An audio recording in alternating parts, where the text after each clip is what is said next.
साथ मनोराज सक्सेना और मारो राजस्थान में बात सबसे पहले भरतपुर की करते हैं, जहां पर आरक्षण को लेकर आंदोलन तेज होता हुआ नजर आ रहा है। सैनी समाज 12% आरक्षण की मांग को लेकर आंदोलन कर रहा है। इस वक्त नेशनल हाईवे को जाम कर प्रदर्शन किया जा रहा है। सुरक्षा व्यवस्था के मद्देनजर लिहाजा प्रशासन ने इंटरनेट पर पाबंदी लगा दी है। आज रात 12 बजे तक इंटरनेट बंद रहेगा।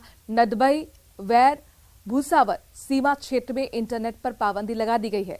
सैनी समाज के प्रतिनिधि मंडल और पुलिस प्रशासन के बीच वार्ता चल रही है। गतिरोध दूर करने की कोशिश लगातार समझाइश के जरिए प्रशासन की, लेकिन देखना होगा कि क्या बात बन पाती है या नहीं। आपके सामने दो अलग अलग तस्वीरें नेशनल हाईवे की, जहां पर देखिए किस तरह से जो सैनी समाज के लोग हैं चक्का जाम कर प्रदर्शन कर रहे हैं। इनकी मांग की 12% आरक्षण सैनी समाज को दिया जाए।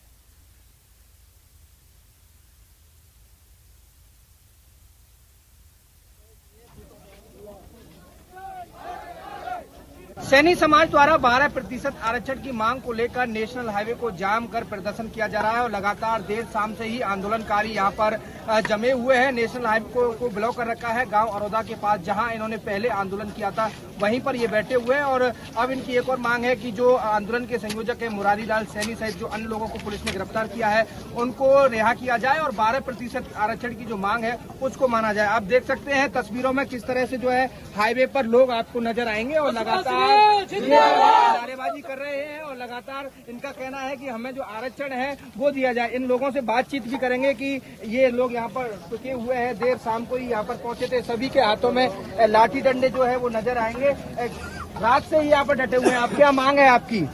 हमारी मांग है हमको आरक्षण दिया जाए। सबसे पहली मांग हमारी ये है कि हमारे को मुरारी लाल देखिए और भी लोग हैं, इनसे बात करेंगे। हाथों में लाठी डंडा लेकर के प्रदर्शन कर रहे हैं। देर शाम से ही आपने नेशनल हाईवे पर कब्जा कर लिया। क्या मांग है आपकी? हमारी सबसे पहली मांग है हमारे मुरारी जी को रिहा करें। उसके बाद में वार्ता करेंगे, वो आएगा उसके बाद में ही फैसला होगा।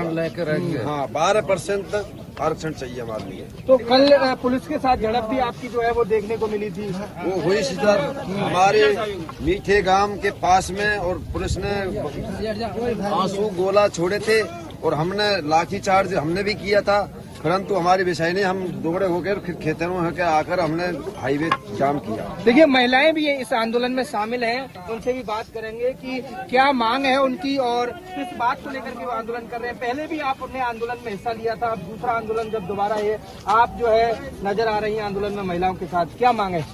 सबसे पहले हमारी जो एक मुख्य मांग है वो है हमारे जिन भी क्रांतिकारी साथियों को गिरफ्तार किया गया है, हमारे आंदोलन के नेतृत्वकर्ता मुरारी लाल सैनी जी, शैलेंद्र कुशवाहा जी, श्याम सुंदर सैनी जी और बदन सिंह कुशवाहा जी एवं अन्य सभी साथियों को पहले शासन प्रशासन रिहा करे, उसके बाद ही आगे की वार्ता की जाएगी। जैसा कि आप सभी को विदित है, हमने पिछले साल 12 जून 2022 को इसी अरोदा NH-21 को जाम करने का काम किया था। हमारी मांग है 12% आरक्षण और अब की बार की जो लड़ाई होगी आर पार की लड़ाई है। अब की बार हम यहाँ से बिना फैसला लिए, बिना अपने पक्ष में फैसला लिए और समझौतों से उठने वाले नहीं हैं। मैं आपके चैनल के माध्यम से सरकार को, प्रशासन को कह देना चाहती हूँ कि अगर प्रशासन को ऐसा लगता है कि उसकी कानून की किताबों में कहीं लिखा हुआ है कि गिरफ्तारी ही किसी समस्या का हल है, अगर गिरफ्तारी से ही किसी समस्या का हल हो सकता है तो मैं उनसे कह देना चाहती हूँ कि आप हमें हमारा आरक्षण का अधिकार दे दीजिए। हम एक दिन के लिए नहीं, कई सालों के लिए जेल जाने के लिए तैयार हैं। अगर प्रशासन अपनी पर आएगा, वो हमें जेलों में डालने का काम करेगा, तो हम जेल भरो आंदोलन का भी ऐलान करना जानते हैं। तो बिल्कुल देखिए इनकी जो मांग है, इनका कहना है कि उनको रिहा किया जाए और साथ ही 12% की जो आरक्षण की मांग है उसको माना जाए। और आप देख सकते हैं कई किलोमीटर जो हाईवे है उस पर पत्थर डाल करके जाम किया है। साथ ही यहाँ पर जो पानी इनकी जो व्यवस्था है वो की जा रही है। आप देखिए जहां तक नजर जाएगी हाईवे पर आपको लोग ही लोग नजर आएंगे और पत्थर और झाड़ी डाल करके इन्होंने जो है नेशनल हाईवे को जाम किया है। और इनकी मांग है कि जब तक जो आंदोलन के संयोजक है मुरारी लाल सैनी और उनके साथ जो अन्य लोग हैं उनको रिहा नहीं किया जाएगा, जब तक कोई वार्ता नहीं होगी, उसके बाद यहाँ पर जो आएंगे उसके बाद जो कोई वार्ता है वो की जाएगी। तो यानी कि साफ तौर पर कहा जा सकता है कि अभी जो ये जो आंदोलन है वो नेतृत्व विहीन है और भीड़ का जो है लगातार जो है वो बढ़ता जा रहा है। जी बिल्कुल, तो लगातार भीड़ जो है वो बढ़ती जा रही है और इसमें जो है प्रशासन को वक्त लग सकता है वार्ता के लिए। ये यहाँ पर जो है वो देखने को मिल रहा है। इन लोगों के खाने पीने की जो व्यवस्था है वो नेशनल हाईवे पर ही की जा रही है। दीपक हमारे संवाददाता जिनकी रिपोर्ट आप देख रहे थे फोन के जरिए एक बार फिर ताजा अपडेट के साथ जुड़ गए हैं। दीपक, जो कि बातचीत शुरू हुई है प्रशासन की आंदोलनकारियों के बीच, कितनी देर से ये बातचीत चल रही है, क्या स्टेटस और क्या लग रहा है कि सहमति बन पाएगी? सहमति का कोई यहाँ पर जो है विचार नजर नहीं आ रहा है। हालांकि जो प्रतिनिधि मंडल है उसके कुछ लोग हैं वो प्रशासन के साथ बातचीत कर रहे हैं और कोई समाधान निकालने की कोशिश जो है वो की जा रही है। जो गतिरोध बना हुआ है उसे कैसे जो है हटाया जाए, ये जो है प्रयास प्रशासन की तरफ से किए जा रहे हैं। लेकिन लगातार आंदोलनकारियों की संख्या बढ़ती जा रही है। आसपास के गांव सहित अन्य जिलों से भी जो आंदोलनकारी हैं वो अब आंदोलन स्थल पर पहुंच रहे हैं और जो है 12% आरक्षण सहित जिन लोगों को गिरफ्तार किया है पुलिस ने उनकी रिहाई की मांग कर रहे हैं। लगातार यहाँ पर जो गतिरोध है वो बना हुआ है। अब आंदोलनकारियों ने नेशनल हाईवे पर टेंट लगा लिया है और खाने पीने की जो व्यवस्था है वो लगातार उनके द्वारा की जा रही है। टेंट लगा करके आंदोलनकारी सभी नेशनल हाईवे पर बैठे हुए हैं और नेशनल हाईवे को जो है जाम किया है। प्रशासन ने रूट को डाइवर्ट कराया है और लगातार प्रशासन कोशिश कर रहा है समझाने की। कुल मिलाकर दीपक ऐसा लग रहा है कि आर पार की लड़ाई के मूड में इस बार सैनी समाज नजर आ रहा है और जैसा आपने बताया कि अलग अलग जिलों से भी यहाँ पर पहुंचना शुरू हो गया है सैनी समाज के लोगों का, यानी आंदोलन आने वाले समय में आक्रामक और उग्र भी हो सकता है, बड़ा रूप भी ले सकता है। ऐसे में सुरक्षा व्यवस्था वहां पर किस तरह की गई है, जरा ये भी बताएं। देखिए, सुरक्षा व्यवस्था की बात की जाए तो आंदोलन स्थल के दोनों तरफ में भारी संख्या में पुलिस बल तैनात किया गया है। हजारों की संख्या में पुलिसकर्मी तैनात हैं। दूसरे जिलों से भी पुलिस जाब्ता बुलाया गया है और बाकायदा ड्रोन से पूरी जो निगरानी है वो की जा रही है। मजिस्ट्रेट प्रशासन की तरफ से नियुक्त किए गए हैं। एडिशनल एसपी और सीओ रैंक के जो अधिकारी हैं वो यहाँ पर तैनात हैं। साथ ही जो भरतपुर जिले के सभी थाना अधिकारी हैं वो जाब्ते के साथ यहाँ मौजूद हैं और लगातार सुरक्षा व्यवस्था के पूरे बंदोबस्त जो है वो यहाँ पर किए गए हैं। दोनों तरफ बैरिकेडिंग प्रशासन की तरफ से पुलिस की तरफ से की गई है और आंदोलन स्थल से करीब 500 मीटर की दूरी पर दोनों तरफ जो है भारी संख्या में पुलिस बल तैनात किया गया है। चूंकि चुनावी साल है, सियाही तौर पर यहाँ पर सरकार पर दबाव बनाने की कोशिश इस आंदोलन के जरिए रहेगी, लेकिन क्या आगे प्रशासन जो समझाइश की कोशिश कर रहा है सफल हो पाएगा, देखना महत्वपूर्ण होगा। शुक्रिया दीपक, तमाम जानकारी हम तक पहुंचाने के लिए।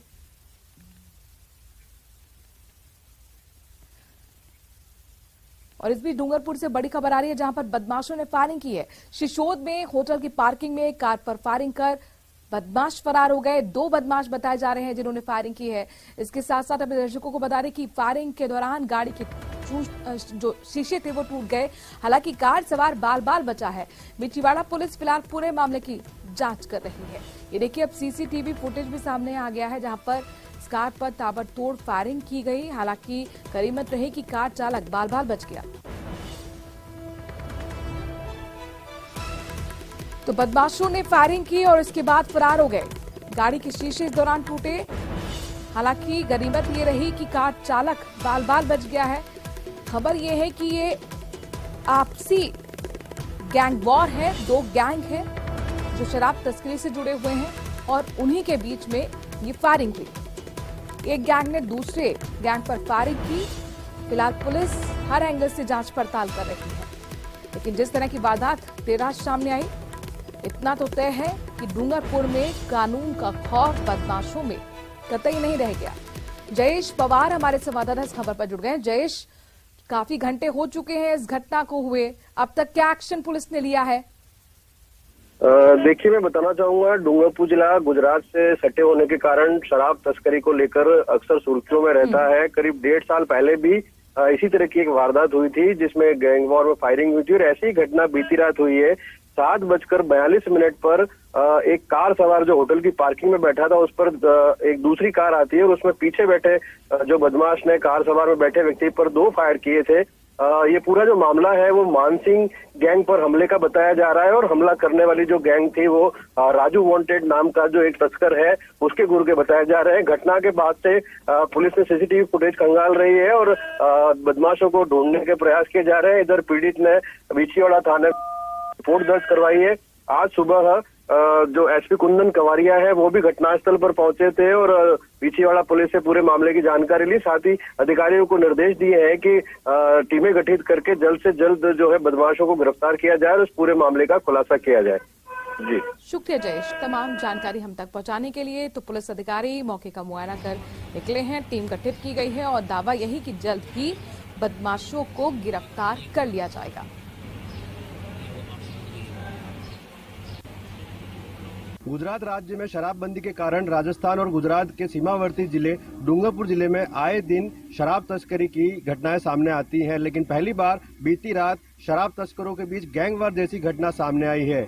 बीती रात NH 48 पर शिशोद गांव में स्थित एक होटल में कार सवार एक व्यक्ति पर दूसरी कार में 2 अज्ञात लोगों ने फायरिंग कर दी। घटना में कार सवार तो बाल बाल बच गया, लेकिन इस पूरी घटना से ये साबित हो गया है कि डूंगरपुर जिले में बदमाशों में पुलिस का खौफ नहीं रहा है। इस पूरे मामले पर जानकारी लेने के लिए हमारे साथ मौजूद है डूंगरपुर जिले के SP कुंदन कवारिया। सर बताएं कि किस प्रकार की घटना हुई है और पुलिस क्या कर रही है? कल रात सूचना मिली थाने में कि ऐसी कोई वारदात हुई है जिसमें नीलगगन होटल पे फायरिंग का कोई इंसिडेंट हुआ है, जिसमें मौके पर तुरंत SHO आए।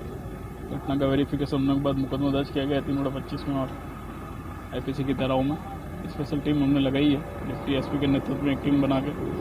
इसमें गैंगवार जैसी बात अगर कोई सामने आएगी तो उसका भी खुलासा किया जाएगा। सर्वप्रथम हमारा उद्देश्य ये है कि जो घटना में इन्वॉल्व व्यक्ति उनको नामजद करके और उनको आइडेंटिफाई करके शीघ्र से गिरफ्तार किया जाए। इसके संबंध में हमारी विशेष टीम लगा के सारे सार्थक प्रयास किए जा रहे हैं। तो पुलिस दावा कर रही है कि अगर गैंगवार जैसी घटना हुई सामने आई तो मामले का जल्द से जल्द खुलासा किया जाएगा और अपराधियों को सलाखों के पीछे डाला जाएगा। अब देखने वाली बात होगी कि पुलिस को कितनी जल्दी सफलता मिलती है और कितनी जल्दी पुलिस जो बदमाशों को सलाखों के पीछे डालती है। जयेश पवार, न्यूज़ 18 राजस्थान, डूंगरपुर। और अब बात उस खबर की जो लगातार सुर्खियों में बनी हुई है। दरअसल रामप्रसाद सुसाइड मामले में ताजा अपडेट ये कि चांदी की टकसाल में मृतक के परिजनों का धरना अभी भी जारी है। पिछले 6 दिन से शव को लेकर परिवार के लोग बैठे हुए हैं। मामले में दोषियों के खिलाफ, जो दोषी अफसर हैं खासतौर पर, उनके खिलाफ कार्रवाई की मांग को लेकर परिजनों का धरना चल रहा है। छठे दिन भी हालत यह है कि रामप्रसाद मीणा का शव नहीं उठा, अंतिम संस्कार नहीं हुआ। चांदी की टकसाल की तस्वीरें ये, जहां पर महिलाएं भी बड़ी संख्या में मौजूद हैं और न्याय की मांग कर रही हैं। हालांकि इस मामले में मुआवजे पर सहमति बनी, सरकारी नौकरी को लेकर भी घोषणा प्रशासन की तरफ से की गई, लेकिन इन सबके बीच में परिवार का कहना है कि असल जो लड़ाई है वो दोषियों के खिलाफ कार्रवाई की है। जब तक तमाम आरोपियों की गिरफ्तारी नहीं हो जाती, साथ ही जो प्रशासनिक अधिकारी इस मामले में जो आरोप वीडियो के जरिए मृतक रामप्रसाद ने लगाए थे, उनके खिलाफ निलंबन की कार्रवाई होनी चाहिए। ये तमाम मांगों को लेकर अभी भी गतिरोध बरकरार है प्रशासन और परिजनों के बीच में।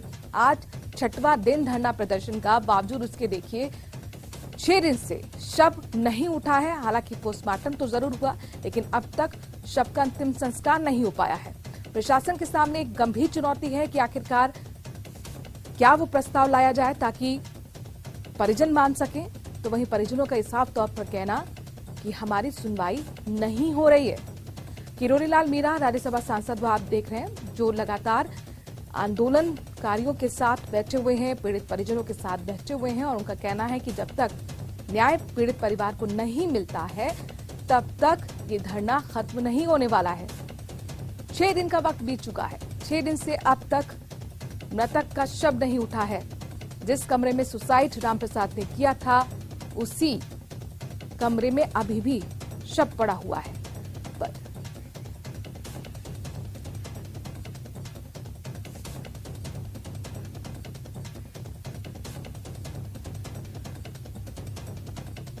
रोशन हमारे संवाददाता इस खबर पर ज्यादा जानकारी के साथ जुड़ गए हैं, जो लगातार हमें ताजा अपडेट दे रहे हैं तस्वीरों के जरिए।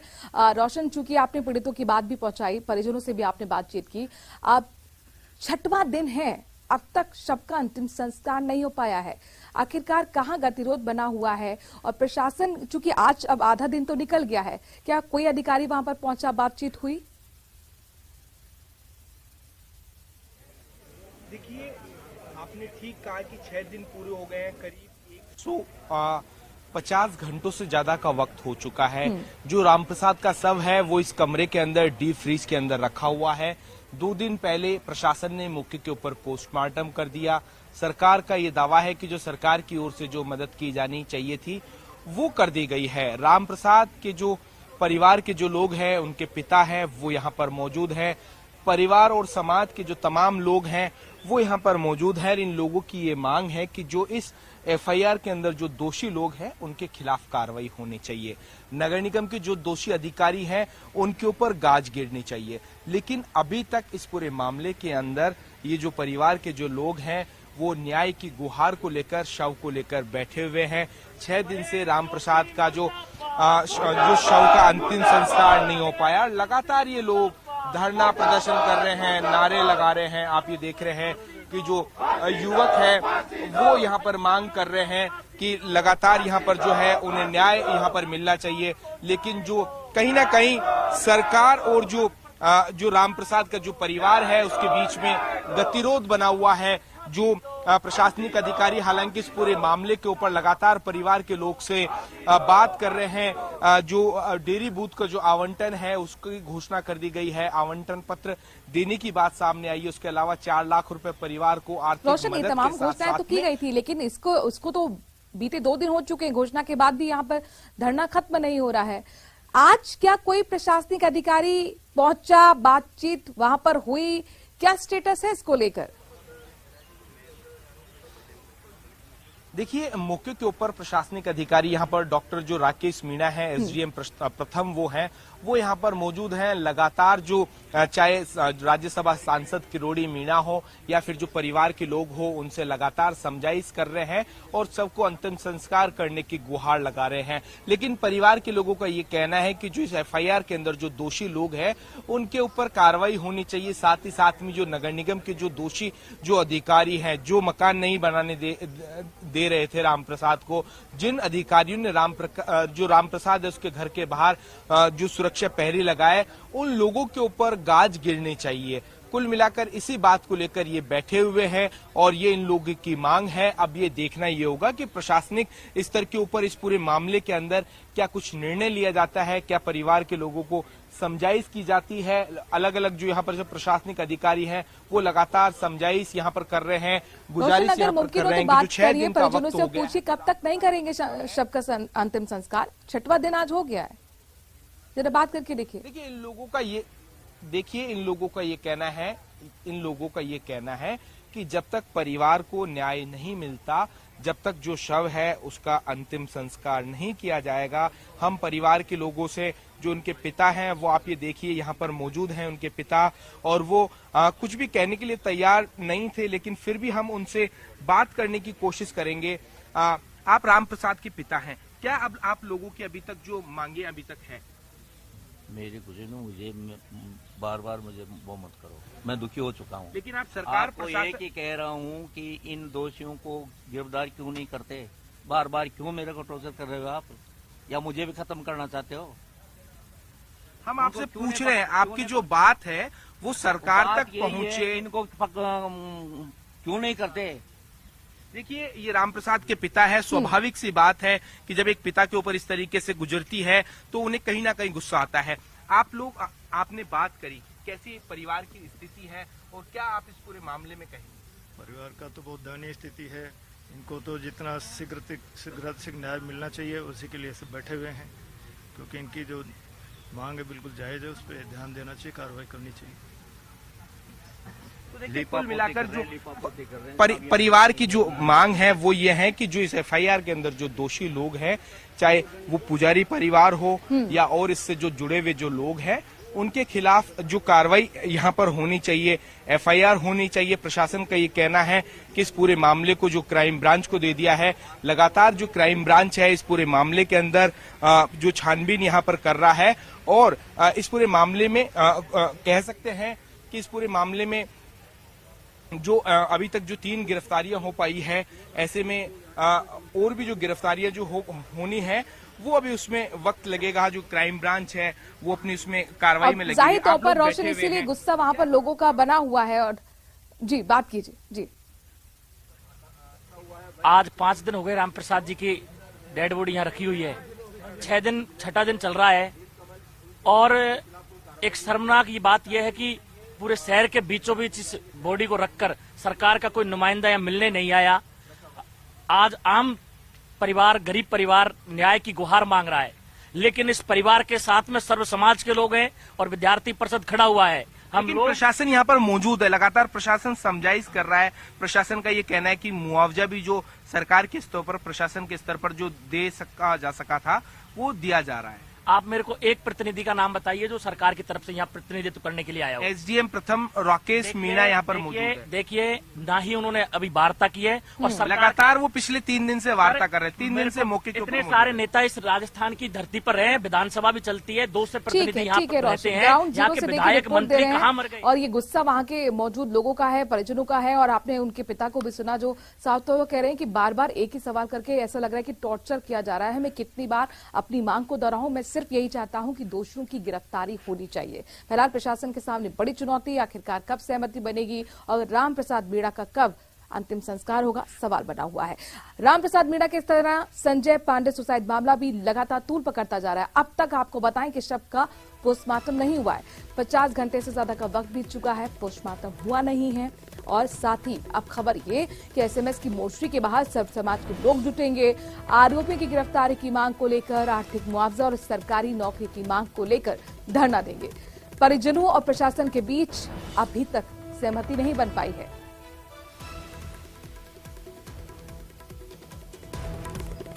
ये तस्वीर आपके सामने जहां पर देखिए किस तरह से धरना हुआ और धक्का मुक्की की नौबत तक प्रशासनिक अधिकारी और पुलिस के बीच में जो परिजन थे वहां पर बनती हुई नजर आई। बड़ी संख्या में महिलाएं भी पहुंची हुई हैं। संजय पांडे सुसाइड मामला लगातार तूल पकड़ता जा रहा है। 50 घंटे से ज्यादा का वक्त यानी कि 2 दिन बीत चुके हैं और अभी तक परिजन राजी नहीं है शव का पोस्टमार्टम कराने के लिए। और अब खबर ये कि मोर्चरी के बाहर, एसएमएस हॉस्पिटल के बाहर कुछ ही देर में सर्व समाज के लोग जुटेंगे, धरना प्रदर्शन करेंगे। मांग आर्थिक मुआवजे की, मांग सरकारी नौकरी की। तो राम प्रसाद मीणा की तरह संजय पांडे का सुसाइड मामला भी लगातार तूल पकड़ रहा है और प्रशासन के लिए गंभीर चुनौती कि आखिरकार कैसे वो प्रस्ताव बनाया जाए जिस पर सहमति परिजनों के साथ बन सके। सौरभ ग्रस्ती जयपुर से हमारे संवाददाता जुड़ गए। सौरभ, चूंकि 1 बजे का वक्त दिया गया था, एसएमएस हॉस्पिटल के मोर्चे के बाहर सब समाज के लोग इकट्ठा होंगे और धरना प्रदर्शन करेंगे, इसको लेकर क्या ताजा अपडेट? क्या धरना शुरू हो चुका है? जी बिल्कुल, देखिए अभी धरना शुरू नहीं हुआ है। हालांकि सर्व समाज के लोगों का एसएमएस अस्पताल की मोर्चरी पर पहुंचने का सिलसिला जो है वो जारी है। आप देख सकते हैं यहाँ पर कुछ लोग जो है वो अभी एकत्रित हुए हैं और कुछ देर में और भी लोगों के यहाँ पर पहुंचने की संभावना है। बीजेपी नेता भी यहाँ पर पहुंचेंगे और यहाँ पर धरना जो है वो दिया जाएगा। इस लिहाज से पुलिस ने भी जो है वो एहतियात के तौर पर बड़ी संख्या में पुलिस बल यहाँ पर तैनात किया गया और आप तस्वीरों में देख सकते हैं किस प्रकार से यहाँ पर सर्व समाज के लोग जो है वो जुटने लगे। कुछ देर में और भी लोग जो है वो यहाँ पर जुटेंगे, लेकिन यहाँ पर जो मांग की गई थी कल, वही मांग जो है वो फिर से दोहराई जा रही है। किस प्रकार की मांग को लेकर आप लोग यहाँ पर किस प्रकार का प्रदर्शन करेंगे? अभी तक तो जो कल मांग मांगी गई थी उस पर एक में भी सहमति नहीं हुई है। तो आज पूरा भारतीय जनता पार्टी, समाज और पूरा पीड़ित परिवार सब यहीं रहेगा। 1 बजे से यहाँ धरना है और जब तक मांग पूरी नहीं होगी तब तक धरना जारी रहेगा। किस प्रकार की मांगे आप लोगों की है? हमने कहा था कि उनको जो पीड़ित है उसके पत्नी को या उसके बच्चे को एक नौकरी दी जाए या उसके लालन पालन के लिए जो भी आप सरकार उनको सहायता देनी चाहती है वो उनको दे और जल्द से जल्द दे। 50 लाख का हमने मांग करी है, अब वो जल्दी से जल्दी कर दें, नहीं तो धरना हम इसी प्रकार देंगे। आज के बाद में हम लगातार बैठे रहेंगे। लगातार बैठे रहेंगे। कल भी धरना दिया गया था, कोई मांग आप लोगों की मानी नहीं गई? अभी तक मांग मानी नहीं गई है और देखा जाए तो उस व्यक्ति के साथ बहुत अन्याय हुआ है। अन्याय, उसने एक गौरक्षक के रूप में गौरक्षा की बात करी और गोवंश की किस तरह से यहाँ पर उनकी हत्या हो रही है इस बात को उजागर किया अंतिम समय में। तो अंतिम समय में माननीय न्यायालय भी मानते हैं कि कोई व्यक्ति जो है झूठ नहीं बोलता। सरकार से हमारी जो मांग है वो स्पष्ट तय थी कि गौवंश की रक्षा की जाए और गौवंश के हत्यारों को दंडित किया जाए। साथ ही इस व्यक्ति को जिसने आत्महत्या करी है, इस आत्महत्या से किस प्रताड़ना के कारण करी है, उन सब प्रताड़ित करने वाले लोगों के खिलाफ कार्रवाई की जाए और इसको मुआवजा दिया जाए, इनके परिवारजनों को राहत दी जाए, मुआवजा दिया जाए एक मांग पत्र कल इनके समक्ष प्रस्तुत किया है। अभी तक उस मांग पत्र का कोई जवाब नहीं आया है और जब तक मांग पत्र पर पूर्णतः कार्रवाई नहीं होगी आंदोलन इसी तरह जारी रहेगा, बल्कि आंदोलन दिन पर दिन तेज होगा। धरना प्रदर्शन रहेगा या अनिश्चितकालीन यहाँ पे धरना शुरू हो जाएगा? अभी कल धरना दे करके आज 1 बजे तक का प्रशासन की बात थी, परंतु 1 बजे तक हम लोगों को अभी तक कोई बात आई नहीं है। तो जब तक ये इस तरह की राहत परिवार को नहीं मिलेगी, दोषियों को दंड नहीं दिया जाएगा, तब तक ये आंदोलन और तेजी की ओर बढ़ेगा।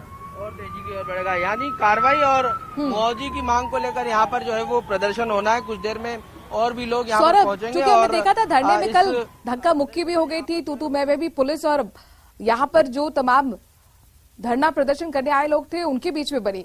सुरक्षा के इस वक्त क्या इंतजाम देख पा रहे हैं लिहाजा आप?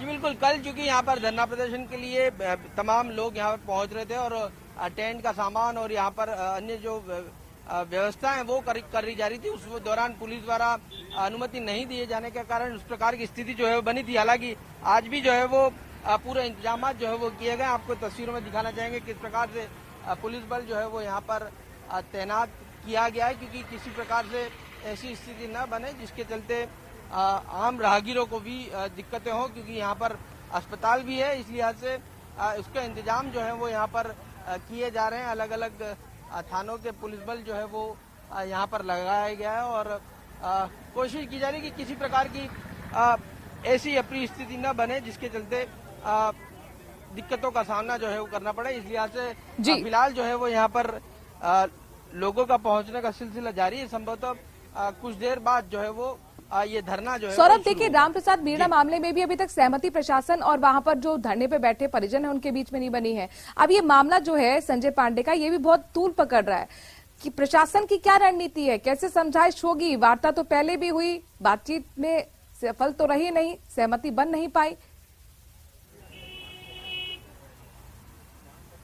जी बिल्कुल, देखिए कल संत समाज की ओर से एक ज्ञापन जो है वो पुलिस अधिकारियों को दिया गया था और ज्ञापन में यह मांग की गई थी कि जो पीड़ित परिवार है उसको मुआवजा मिले, नौकरी की मांग जो है वो की गई थी। साथ ही दोषियों के खिलाफ कार्रवाई की बात की गई थी। वो भी जो संजय पांडे का जो ऑडियो वायरल हुआ है उस ऑडियो के तहत जो है वो कार्रवाई की मांग जो है वो की गई थी। पुलिस बल को, पुलिस अधिकारियों को यह ज्ञापन जो है वो दिया गया था, लेकिन अभी तक उस पर जो है वो किसी प्रकार की सहमति नहीं बनी पुलिस का। ठीक है, देखना होगा कब तक सहमति बन पाएगी। फिलहाल धरना देते हुए यहाँ पर आपको नजर आ रहे हैं सब समाज के लोग और उनका कहना है कि अब सीधे पहले हमारी बात सुनी जाए, मांग मानी जाए और उसके बाद ही धरना खत्म होगा। बहरहाल उधर राजस्थान अल्पसंख्यक आयोग अध्यक्ष रफीक खान ने बीजेपी पर हमला बोला है। रफीक खान ने कहा कि बीजेपी ऑडियो वायरल कर मुझे बदनाम करने की कोशिश कर रही है। रफीक खान ने बीजेपी के पूर्व अध्यक्ष अशोक परनामी को खुली चुनौती है। कहा कि जब भी चाहे अपने क्षेत्र में विकास को लेकर मेरे सामने बैठकर बात कर सकते हैं। ईदगाह पर ईद की नमाज अदा करने पहुंचे रफीक खान से बातचीत की हमारे संवाददाता अरबाज अहमद ने। देखिए, ऐसा है, बीजेपी का काम है आरोप लगाना और बीजेपी लाशों की राजनीति कर रही है। ऐसी पार्टी जो मकसद की या काम की राजनीति नहीं करती है, वो खाली जाति विशेष को टारगेट करती है और धर्म और जाति की राजनीति करती है। जो मामले उठे हुए हैं, कानून अपना काम कर रहा है, न्याय होगा, न्याय पे भरोसा रखना चाहिए और लाशों की राजनीति नहीं करनी चाहिए। रही सही बात आरोप और प्रत्यारोप की, तो मैं ये कह सकता हूं, स्पेशली जब ये विजयपुरा और कानूता का मसला आया, जो जिस आदमी का पांडे जी ने जो एक ऑडियो वायरल हो रहा है और उसमें ये कहा कि भाई मेरे साथ ऐसा हुआ और मेरे को और मारो राजस्थान में एक छोटे से ब्रेक के लिए रुक रहे हैं। ब्रेक के बाद आपको दिखाएंगे 5 मिनट में 25 खबरें।